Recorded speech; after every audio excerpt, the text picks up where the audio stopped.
Hello everybody, welcome back. Today as well we have got you another video. In this video I'll show you how you can mention everyone in WhatsApp group. But before that, please do make sure to like our video, subscribe our channel, and yes, without any further delay, let's get started.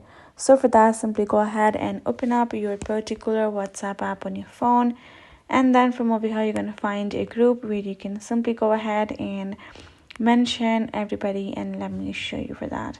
You're gonna tap on a particular group right over here, and then I'm gonna go ahead tap on this little message icon, and I'm gonna start simply gonna have the @ over here, and I will find everybody who is in the group whom I can mention simply. So I'm going to tap on their name one by one. Again, I'm going to do that. If I remember, I can simply keep on adding them people over here, likewise as many as I want, as long as they are connected in this particular group, as you can see over here. And let's go ahead and add everybody.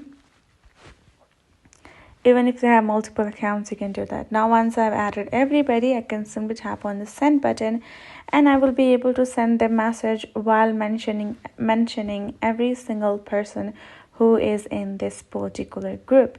Now that can be done in any other group as well, as long as you have everybody connected in this group that you want to mention. So that's how easy it is to be doing so. Hope this video helped you all. I hope this video helped. Thank you so much for watching, and I will see you guys in our next video.